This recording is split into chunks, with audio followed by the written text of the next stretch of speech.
وكفى وسلام على عباده الذين اصطفى أما بعد أعوذ بالله من الشيطان الرجيم بسم الله الرحمن الرحيم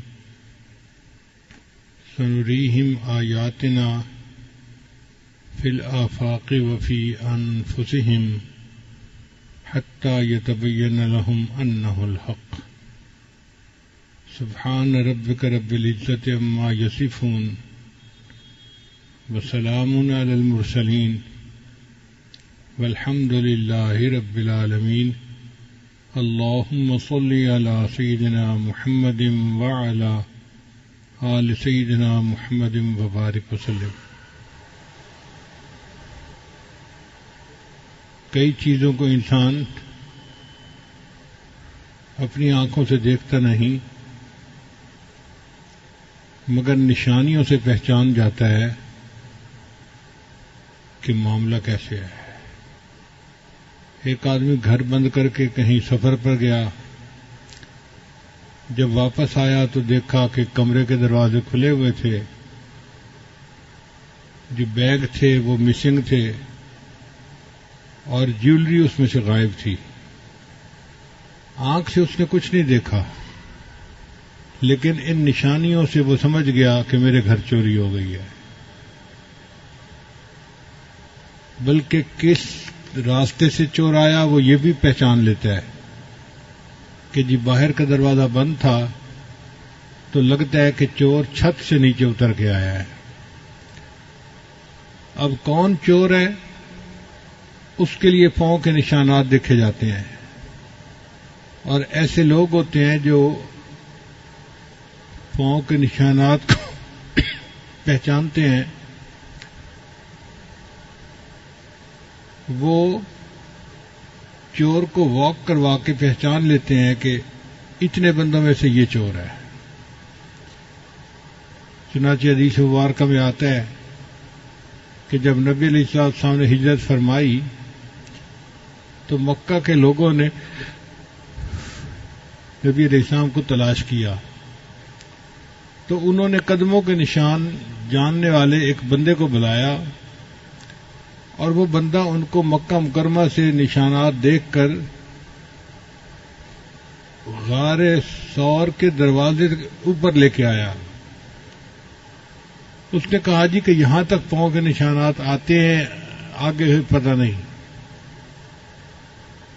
اب پہلی بات تو یہ تھی کہ وہ اگر یہاں تک آتے ہیں تو غار کے اندر بندہ ہونا چاہیے، مگر اللہ تعالیٰ نے غار کے دروازے پر ایک مکڑی کو جالا بنانے کا حکم دے دیا، اور ایک کبوتری نے اس میں انڈے بھی دے دیے.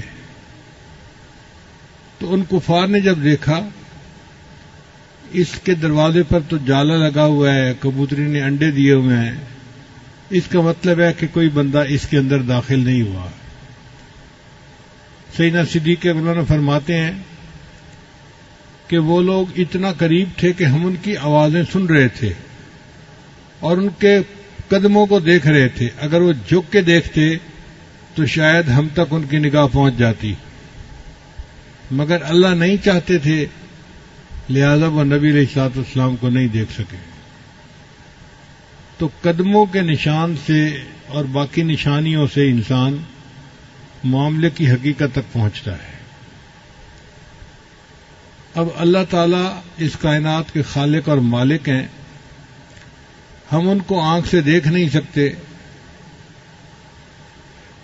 کان سے ان کی آواز سن نہیں سکتے، وہ ہمارے فہم و ادراک سے بھی بلند و بالا ہے، مگر نشانیوں سے اللہ کو پہچانا جا سکتا ہے. جو آیت مبارکہ قرآن مجید کی تلاوت کی گئی، اللہ تعالیٰ ارشاد فرماتے ہیں سنریہم آیاتنا، ہم ان کو عنقریب دکھائیں گے اپنی نشانیاں. فی الآفاق، آفاق کہتے ہیں جو انسان کے باہر کا جہان ہے. وفی انفسہم، اور ان کے اپنے اندر بھی. حتی یتبین لہم انہ الحق، حتیٰ کہ ان کے اوپر حق جو ہے وہ کھل کر واضح ہو جائے گا.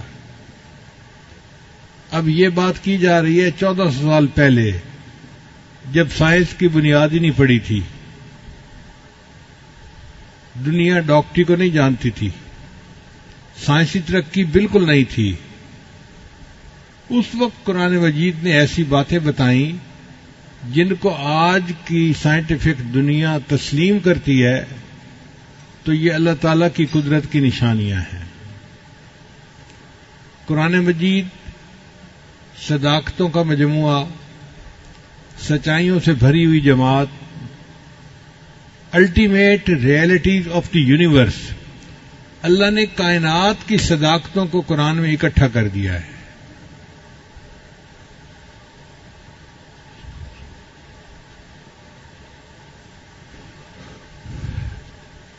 قرآن مجید میں اللہ تعالیٰ فرماتے ہیں کہ ہم نے زمین اور آسمان کو پیدا کیا، تم ذرا آنکھ اٹھا کر دیکھو، ہل تری من فطور، تمہیں زمین و آسمان کی پیدائش میں کوئی کمی نظر آتی ہے، کوئی نقص نظر آتا ہے؟ اور فرمایا کہ اگر ایک دفعہ نظر نہیں آتا تو دوبارہ آنکھ اٹھا کے دیکھو، فرجع البصر کرتین ینقلب الیک البصر خاسئا وحسیر، تمہاری نگاہ ناکام واپس لوٹے گی اور تمہیں میری تخلیق میں کوئی کمی نظر نہیں آئے گی۔ اب اللہ نے ایسی کائنات کو بنایا جس میں کوئی کمی ہے ہی نہیں، اور آج اتنا عرصہ گزر گیا، کوئی پوائنٹ ایسا نہیں جہاں انسان یہ کہہ سکتا ہو کہ جی کائنات میں یوں ہونا چاہیے تھا اور یوں ہے، غلطی ہو گئی، گنجائش ہی نہیں ہے، چونکہ اللہ نے پرفیکٹ سسٹم بنایا ہے۔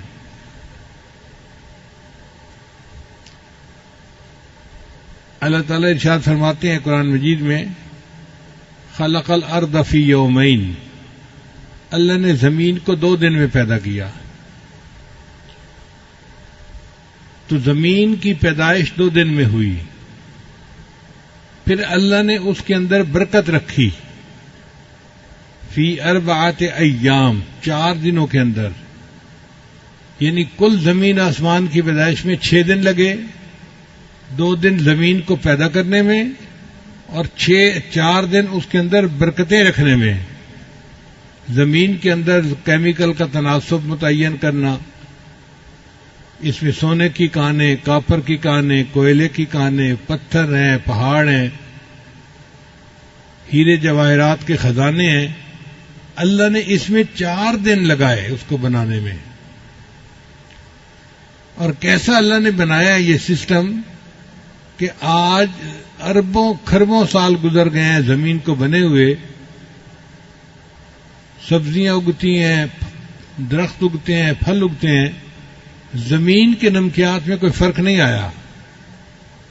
ایسا کبھی نہیں ہوا کہ جی فلاں جگہ اب پوٹاشیم ختم ہو گیا ہے لہذا وہاں پر اب درخت نہیں اگ سکتے۔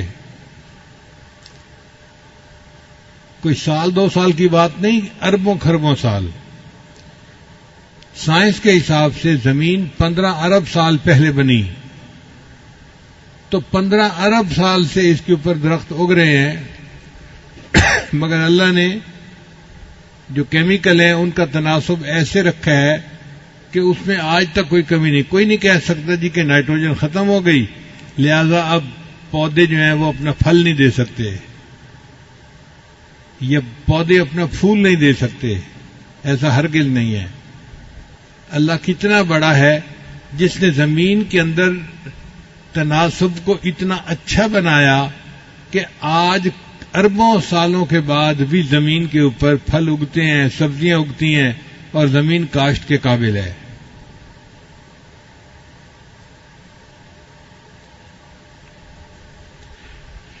پھر اللہ تعالیٰ نے بارش کا ایک نظام بنایا، سمندر کے اوپر سے پانی بخارات بن کے اڑتا ہے اور بادلوں میں جاتا ہے، اور بادل اس پانی کو لے کر پہاڑوں کے اوپر آتے ہیں،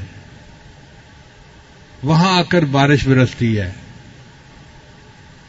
پھر وہ پانی پہاڑوں سے نیچے آتا ہے اور میدانی علاقوں میں دریاؤں کی شکل میں بہتا ہوا پھر واپس سمندر میں آ کے گرتا ہے۔ ایسا ایکو سسٹم اللہ نے بنایا ہے کہ جو پانی سمندر سے جاتا ہے لوٹ کے وہی پانی پھر سمندر میں واپس آ جاتا ہے۔ آپ غور کیجئے، اگر اللہ تعالیٰ بارش برساتے کھاری پانی کی اور دریاؤں کا پانی کھاری ہوتا تو فصل کہاں ہوتی، انسان کو کھانے کو کیا ملتا؟ اللہ نے سمندر جو اتنا نمکین ہے اس میں سے پانی اٹھایا جو نمکیات سے پاک تھا، اور پھر میٹھے پانی کی بارش برسائی، اور میٹھے پانی کے دریا اللہ نے پوری زمین سے گزارے اور ہمارے لیے کھانے کا بندوبست کر دیا۔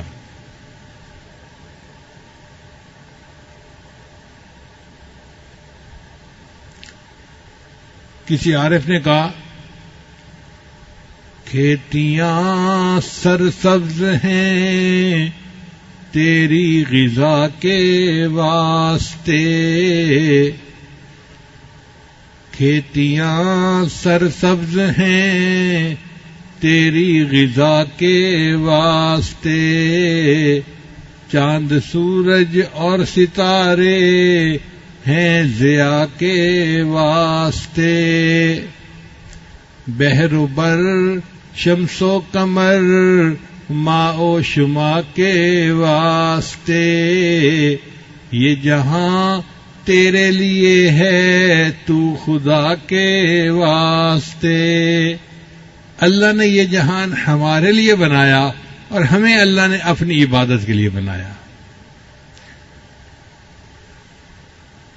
تو دیکھیے اللہ تعالیٰ کی تخلیق میں کیا خوبی ہے، کیا حسن ہے کہ اللہ کے فضل سے آج بھی زمین کا پورا نظام اپنی خوبصورتی کے ساتھ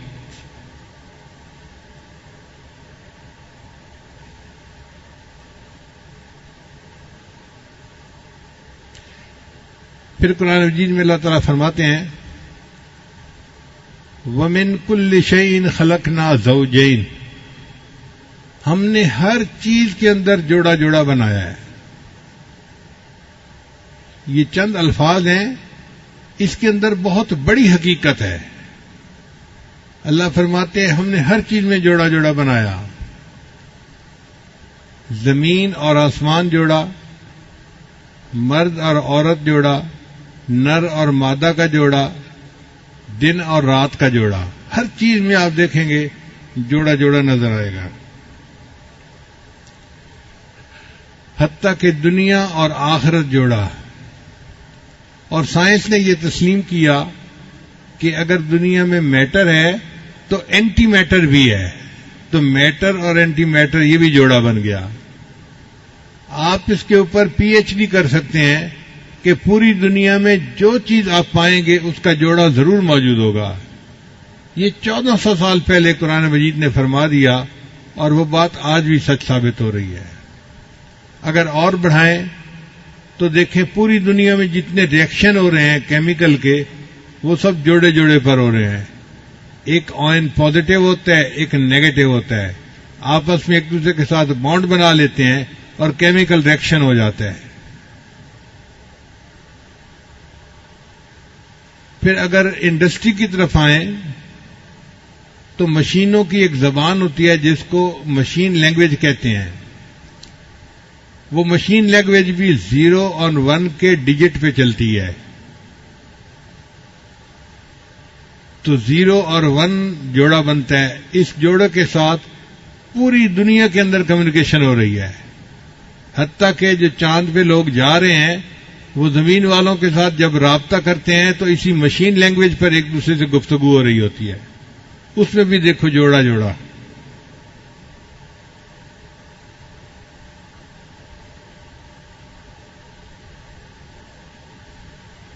پھر اللہ تعالیٰ قرآن مجید میں فرماتے ہیں وَجَعَلْنَا مِنَ الْمَاءِ كُلَّ شَيْءٍ حَيٍّ، ہم نے پانی سے ہر چیز کو زندگی بخشی، یعنی جو چیز بھی دنیا میں زندہ ہے وہ پانی کی وجہ سے ہے۔ اور اب تو سائنس بھی تسلیم کرتی ہے کہ پانی سے زندگی کا آغاز ہوا اور پھر یہ سلسلہ آگے چلتا رہا۔ پچھلے دنوں ایک مشن مریخ کے اوپر بھیجا گیا تو دنیا کے مختلف ملک کے سائنسدان اکٹھے ہوئے کہ ہمیں کیسے پتہ چلے کہ مریخ کے اوپر زندگی ہے یا نہیں ہے. تو انہوں نے کہا اس کے لیے کوئی ہمارے پاس کرائیٹیریا ہونا چاہیے. کیا کرائیٹیریا ہونا چاہیے؟ انہوں نے مل کے متفقہ فیصلہ کیا اگر مریخ کے اوپر پانی موجود ہے تو زندگی یقیناً ہوگی، اگر پانی موجود نہیں تو زندگی نہیں ہو سکتی. جو بات 1400 سال پہلے بتائی گئی آج کی سائنس کی دنیا بھی تسلیم کر رہی ہے. قرآن مجید نے کہہ دیا وَجَعَلْنَا مِنَ الْمَاءِ كُلَّ شَيْءٍ حَيٍّ، ہم نے ہر چیز کو پانی سے زندگی عطا فرمائی ہے.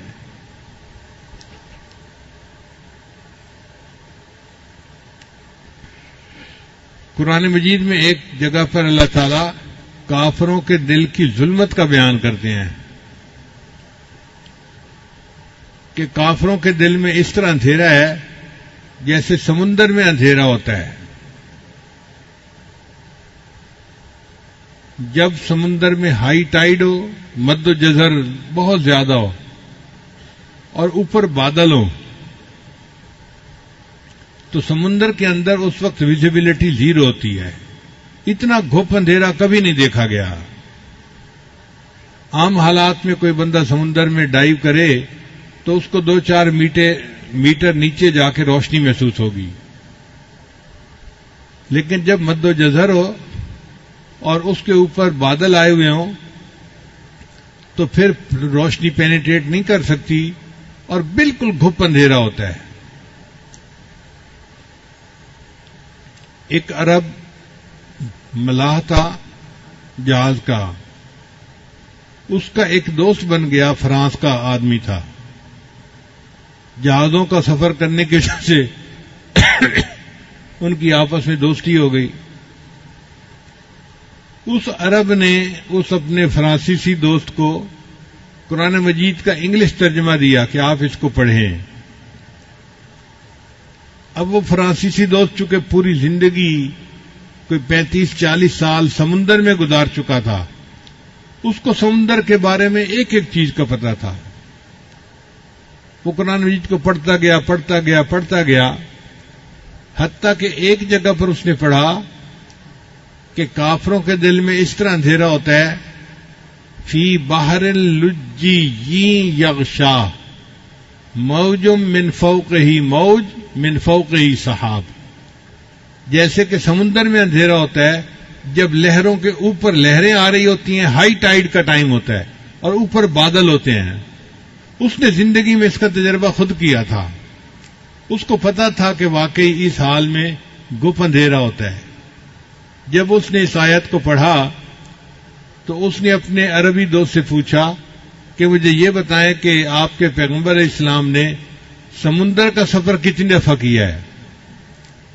اس عربی دوست نے کہا کہ نبی علیہ السلام نے پوری اپنی مبارک زندگی میں سمندر کا سفر کیا ہی نہیں ہے. وہ کہنے لگا یہ ممکن نہیں کہ جس بندے نے سمندر کا سفر ہی نہ کیا ہو وہ سمندر کے اندر کی بات کو اتنا ایگزیکٹ اور صفائی کے ساتھ بیان کرے. لہذا اس نے کلمہ پڑھا اور وہ مسلمان ہو گیا.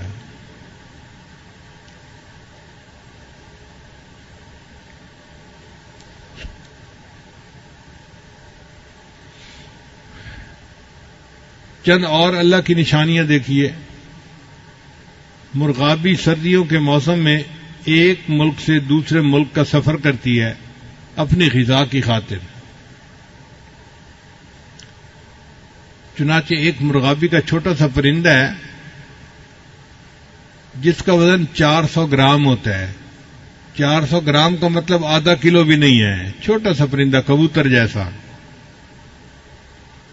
وہ امریکہ میں الاسکا ایک جگہ ہے برفانی، وہاں سے وہ اڑتا ہے اور نیوزی لینڈ جاتا ہے اور درمیان میں سمندر ہوتا ہے. وہ سمندر کے اندر زمین پہ اتر نہیں سکتا، پانی ہے. لہذا وہ جو اڑان بھرتا ہے تو 9 دن 9 رات مسلسل وہ اڑتا رہتا ہے. اب آپ غور کیجئے کہ چھوٹا سا پرندہ ہے، 9 دن 9 رات اڑتا ہے، نہ کھاتا ہے نہ پیتا ہے، نہ آرام کرتا ہے نہ نیند کرتا ہے، اور بغیر کسی آرام نیند کے کھائے پیے کے وہ 9 دن 9 رات میں 12,000 کلومیٹر کا سفر کر کے اپنی منزل پہ پہنچتا ہے۔ اس پرندے کو کس نے اتنا سفر طے کرنے کی قوت عطا فرمائی؟ اللہ نے عطا فرمائی۔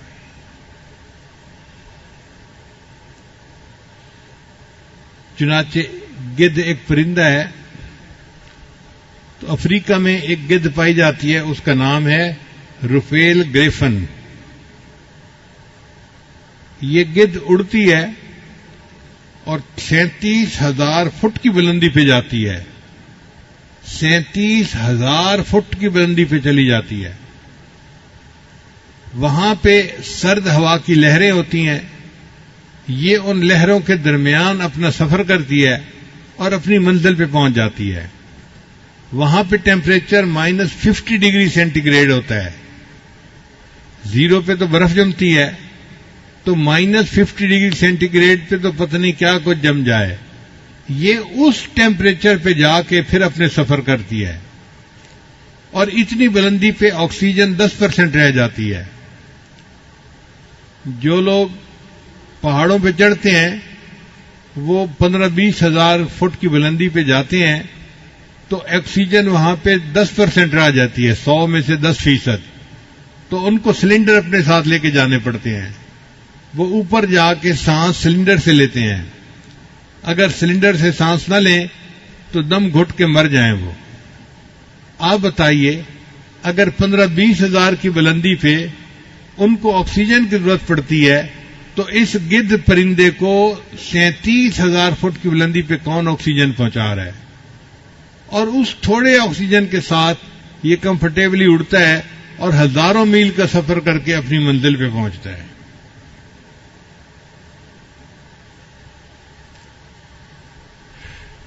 جاپان کے قریب ایک کھائی ہے، یعنی سمندر عام طور پہ تو چند کلومیٹر گہرا ہوتا ہے، لیکن وہ کھائی زیادہ کھڈا جیسے ہوتا ہے نا، گڑھا بن جاتا ہے، ایسے گڑھا بن گیا ہوا ہے۔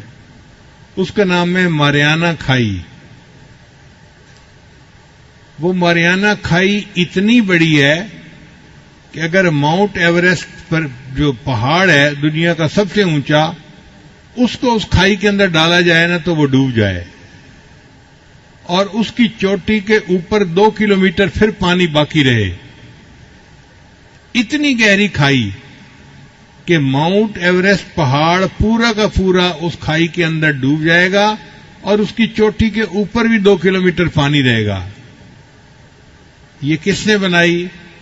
اللہ نے بنائی، جو قدرت والا ہے، جو جانتا ہے کہ اس کائنات کو چلانا کیسے ہے۔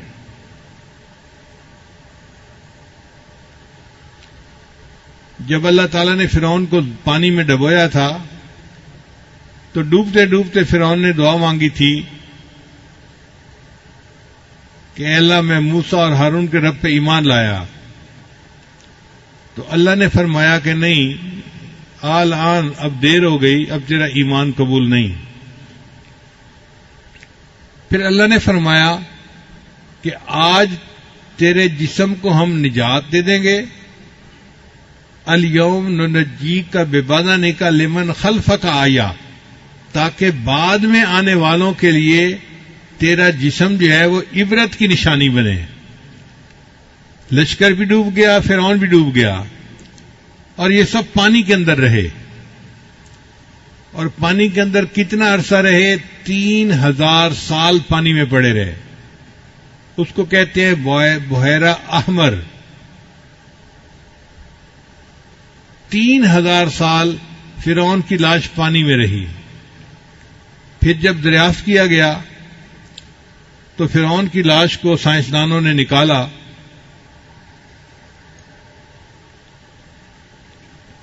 اور انہوں نے دیکھا کہ اس کی لاش بالکل ٹھیک ہے، کوئی اس کو کیمیکل نہیں لگا ہوا، کوئی اس کو محفوظ کرنے کے لیے چیز نہیں لگی ہوئی۔ پانی میں 3,000 سال تک ایک لاش کیسے ٹھیک رہ سکتی ہے؟ یہ میرے اللہ کا حکم تھا، کیونکہ اللہ نے فرما دیا تھا ہم تیرے بدن کو نجات دیں گے، اور تو بعد میں آنے والوں کے لیے عبرت کا نشان بنے گا۔ چنانچہ آج بھی فرعون کی لاش مصر کے عجائب گھر میں پڑی ہے اور دیکھنے والے کے لیے عبرت کا نشان ہے کہ اللہ نے اپنی بات کو کیسے پورا کر دکھایا۔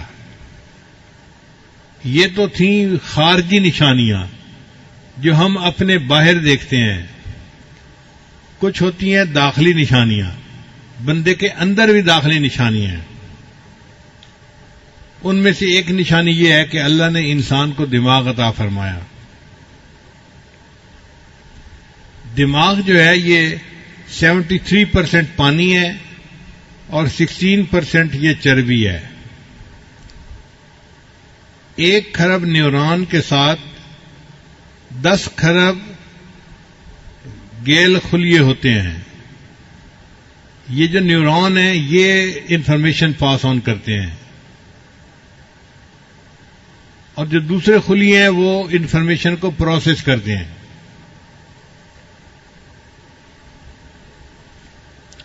کتنا انفارمیشن کو پروسیس کرتے ہیں؟ 1 سیکنڈ میں انسان کا دماغ جس بات کام کو کر لیتا ہے اس کو کرنے کے لیے جو اس وقت دنیا میں سب سے فاسٹ کمپیوٹر ہے اس کو سپر کمپیوٹر کہتے ہیں، تو 40,000 کمپیوٹر مل کر کام کریں تو 40 منٹ میں جا کے وہ اس بات کو پروسیس کر سکیں گے جس کو دماغ 1 سیکنڈ میں پروسیس کر لیتا ہے۔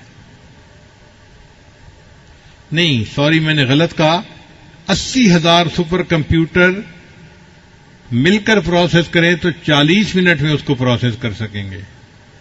اب بتائیے دماغ کی کتنی قوت ہے، 1 سیکنڈ میں وہ اتنی انفارمیشن پروسیس کر لیتا ہے کہ جس کو پروسیس کرنے کے لیے 80,000 سپر کمپیوٹر چاہیے اور ان کو بھی 40 منٹ لگیں گے اس کو پروسیس کرنے میں۔ انسان کا دماغ 10 واٹ کی بجلی سے چلتا ہے اور دماغ کی جو میموری ہے وہ 25 لاکھ جی بی ہے۔ آج کل تو 5-10 جی بی پہ ہی لوگ خوش پھرتے ہیں کہ جی بڑی میموری مل گئی، 10 جی بی مل گیا، 15 جی بی مل گیا۔ دماغ کی میموری 25 لاکھ جی بی ہے جو اللہ نے بنایا ہے۔ تو یہ دماغ اللہ کی نشانیوں میں سے ایک نشانی ہے۔ جتنا ہم اس پر غور کرتے ہیں ہمارا دل گواہی دیتا ہے کہ واقعی ایسے دماغ کو بنانے والا اللہ خود کتنا عقل مند ہوگا، وہ خود کتنی صفات کا حامل ہوگا۔ پھر اس کے بعد انسان کی آنکھ۔ انسان کی آنکھ کا قطر 1 انچ ہے اور آنکھ کا وزن 56 ملی گرام ہوتا ہے۔ ایک انسان کی آنکھ 1 کروڑ رنگوں کے درمیان امتیاز کر سکتی ہے، یعنی رنگوں کے 1 کروڑ شیڈ ہونا تو انسان کی آنکھ ان میں فرق کر سکتی ہے، یہ الگ ہے، یہ الگ ہے، یہ الگ ہے۔ آپ اندازہ کیجئے کتنا پریسیژن ہے آنکھ کا، 1 کروڑ شیڈز کے درمیان بھی فرق کر لیتی ہے۔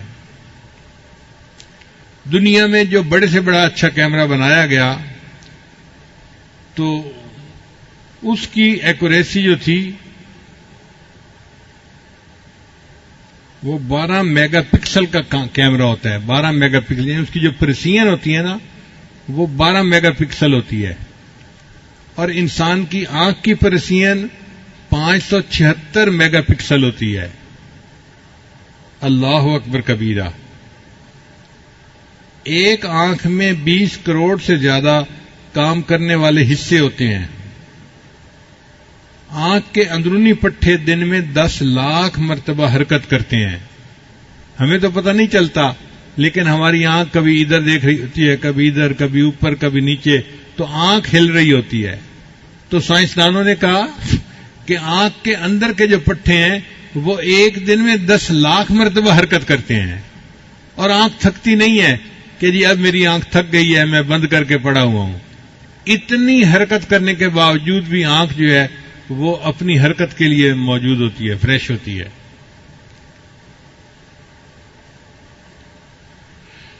انسان کی انگلی کے جو نشانات ہیں نا ان میں 40 کریکٹر ہیں جن سے بندے کو پہچانا جاتا ہے یہ اس بندے کی انگلی ہے، یہ اس بندے کی 40 کریکٹر ہیں، اور انسان کی آنکھ میں 256 کریکٹر ہوتے ہیں جو ایک دوسرے سے مختلف ہوتے ہیں. اسی لیے سیکیورٹی میں انگلی سے پہچان کرنے کی بجائے آنکھ سے پہچان کرنے کا طریقہ زیادہ مقبول ہے. آج کل بیرون ملک کا جب سفر کیا جاتا ہے نا تو کئی جگہوں پہ تو انگلی کا نشان لیتے ہیں اور کئی جگہوں پہ آنکھ کا فوٹو لیتے ہیں. تو بندہ حیران ہوتا ہے جی آنکھ کا فوٹو کیا لیں گے. آنکھ میں 256 کریکٹر ہوتے ہیں جس کی وجہ سے ایک بندے کی آنکھ کو دوسرے کی آنکھ سے پہچاننا بہت آسان ہوتا ہے. ایک لمحے میں پہچان ہو جاتی ہے یہ بندہ اور ہے اور یہ بندہ اور ہے.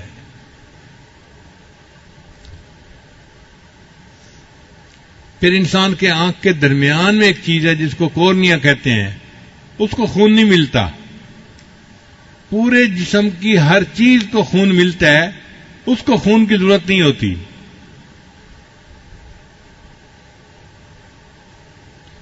مگر اس کو فکس کرنے کا طریقہ آج تک انسان نہیں جان سکا.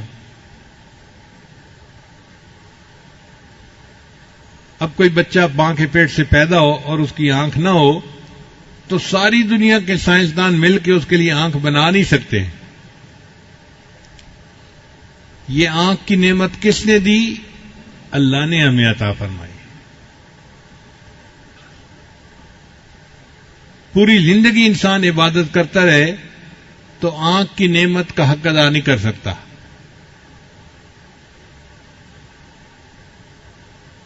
یہ کتنی بڑی نعمت ہے کہ ہم اپنی آنکھ سے اللہ کے گھر کو دیکھتے ہیں، نبی اسلام کے روضہ انور کو دیکھتے ہیں، اللہ کے قرآن کو دیکھتے ہیں، اللہ والوں کو دیکھتے ہیں، ماں باپ کو دیکھتے ہیں، اپنے پیارے بچوں کے چہروں کو دیکھتے ہیں.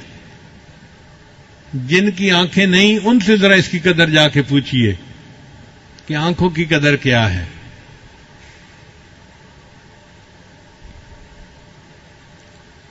تو یہ آنکھ بھی اللہ کی نشانیوں میں سے ایک نشانی ہے. پھر ایک اور نشانی ہے انسان کا دل.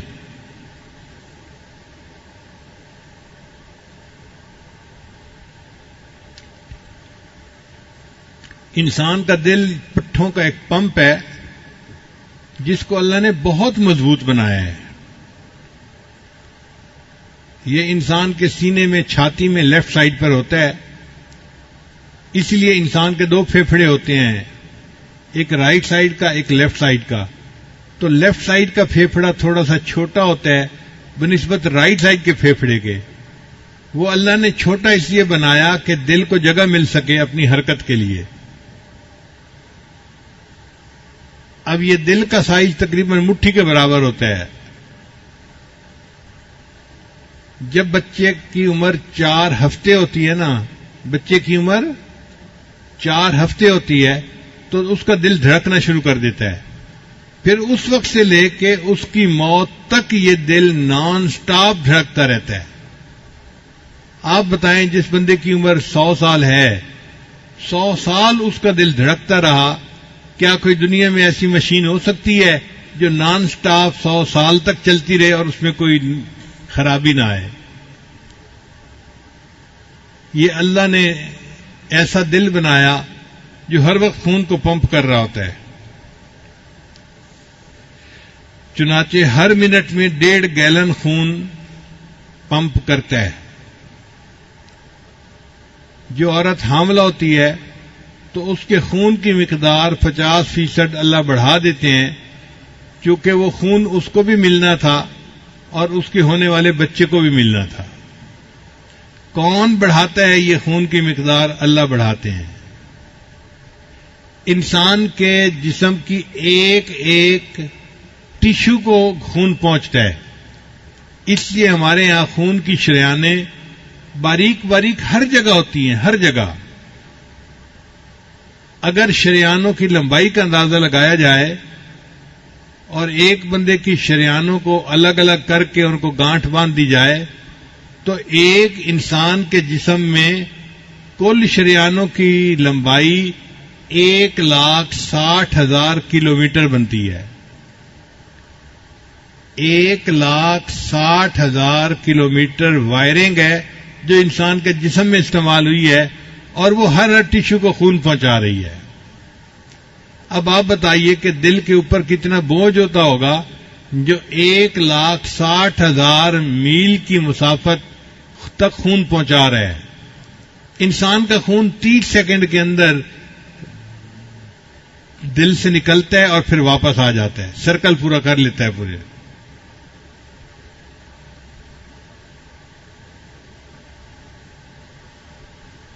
قرآن مجید میں اللہ تعالیٰ فرماتے ہیں لہم قلوب یعقلون بہا، اے کاش ان کے دل ہوتے جو انہیں عقل سکھاتے۔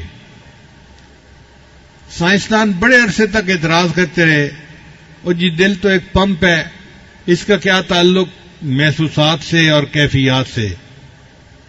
تو یہ تو عجیب بات ہے۔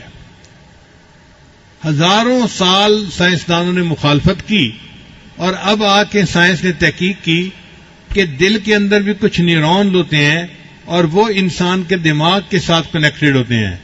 چنانچہ ایک چھوٹا سا کنٹرول روم دل کے اندر بھی ہوتا ہے، وہ سگنل دیتا ہے انسان کے دماغ کو، اور انسان کا دماغ پھر پورے بدن کو کنٹرول کرتا ہے۔ یعنی انسان کا ایک کنٹرول روم تو دماغ میں ہے جو اصل پورے بدن کو کنٹرول کرتا ہے، مگر اس کے لیے ایک پائلٹ کنٹرول روم انسان کے دل میں بھی ہے۔ جو دل میں کیفیت ہوتی ہے دماغ اسی کے بارے میں سوچتا ہے اور اسی کے بارے میں دماغ پروسیس کرتا ہے۔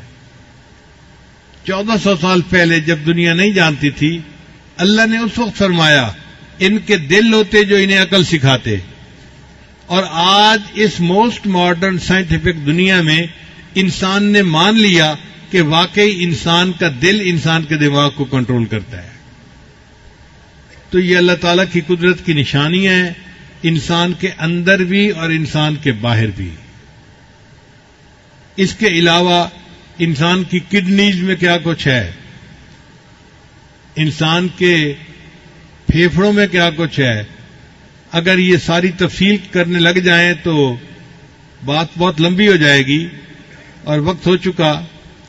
تو اللہ نے فرمایا تم ان قریب دیکھو گے نشانیاں، باہر میں بھی اندر میں بھی، حتیٰ کہ تمہارا دل گواہی دے گا کہ یہ بات 100% سچ ہے۔ اور آج واقعی ہم جب ان نشانیوں کو دیکھتے ہیں تو ہمارا دل گواہی دیتا ہے کہ ان چیزوں کو بنانے والا کوئی پروردگار ہے جو بہت سمجھدار عقل مند ہے، جس نے کائنات کو ایک اچھے انداز سے بنایا۔ سائنسدان اس کو کہتے ہیں انٹیلیجنٹ ڈیزائن، کہ جو کائنات کا ڈیزائن اللہ نے کیا ہے نا وہ بڑا ہی عقل مندی کا ہے۔ آپ دیکھیں سورج زمین سے کتنے فاصلے پر ہے، اگر روشنی سورج سے چلے زمین پر آنے کے لیے تو اس کو 2 منٹ لگتے ہیں، جبکہ روشنی ایک سیکنڈ میں 1,86,000 میل کا سفر کرتی ہے۔ ایک سیکنڈ میں 1,86,000 میل کا سفر کرنے کے لیے کرنے والی تیز رفتار روشنی سورج سے زمین پر آنے کے لیے 2 منٹ لیتی ہے۔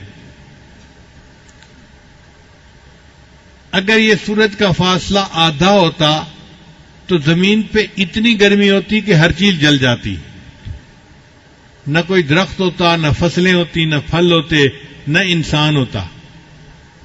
اور اگر یہ فاصلہ دگنا ہوتا تو زمین پہ اتنی ٹھنڈ ہوتی کہ ہر چیز جم جاتی، انسان زندگی گزار ہی نہ سکتا۔ اللہ نے زمین سے سورج کا فاصلہ ایسا رکھا، سردی بھی ہے، گرمی بھی ہے، خزاں بھی ہے، بہار بھی ہے، 4 موسم ہیں، اور 4 موسموں کی وجہ سے پھول بھی ہوتے ہیں، پھل بھی ہوتے ہیں، سبزیاں بھی ہوتی ہیں، اور انسان کتنے مزے کی زندگی گزارتا ہے۔ اب یہ فاصلے کا تعین کس نے کیا؟ اللہ نے کیا۔ تو اللہ فرماتے ہیں کہ ان قریب تم دیکھو گے نشانیاں آفاق میں بھی اور اپنے اندر میں بھی، حتیٰ کہ تمہارا دل گواہی دے گا کہ اللہ سچ ہے، اس کائنات کو بنانے والا اللہ ہے۔ اور واقعی ہم ان نشانیوں پر غور کر کے اس نتیجے پر پہنچتے ہیں کہ اے اللہ، آپ ہی نے اس کائنات کو پیدا کیا، آپ اس کے خالق ہیں، آپ اس کے مالک ہیں، اور آپ ہی اس کائنات کے نظام کو چلانے والے ہیں۔ ہم اللہ کی عظمت کو پہچانیں، اس کے گیت گائیں اور اسی کو مدد کے لیے پکاریں۔ اللہ سے قربت کا احساس پیدا کریں، قرآن شریف کو پڑھیں اور خوب جی بھر کے اللہ کی عبادت کریں جس نے ہمیں اتنی نعمتوں سے نوازا۔ ہمارا دل گواہی دیتا ہے ربنا ما خلقت ھذا باطلا، اے اللہ آپ نے اس چیز کو ایسے ہی پیدا نہیں کیا، سبحانک تو پاک ہے، فقنا عذاب النار، بس ہمیں جہنم کی آگ سے نجات عطا فرما دیجیے۔ شاعر نے کہا چاند تاروں میں تو مرغزاروں میں تو اے خدایا، کس نے تیری حقیقت کو پایا؟ چاند تاروں میں تو مرغزاروں میں تو اے خدایا، کس نے تیری حقیقت کو پایا؟ بحر اسیاں سے مولا بچا لے، دل کی کشتی ہے تیرے حوالے۔ بحر اسیاں سے مراد گناہوں کے سمندر سے، بحر اسیاں سے مولا بچا لے، دل کی کشتی ہے تیرے حوالے۔ تو ہی ستار ہے تو ہی غفار ہے اے خدایا، کس نے تیری حقیقت کو پایا؟ اللہ تعالی ہمیں اپنی معرفت عطا فرمائے اور پوری زندگی اللہ کی بندگی والی زندگی ہمیں عطا فرمائے۔ وآخر دعوانا ان الحمد للہ رب العالمین۔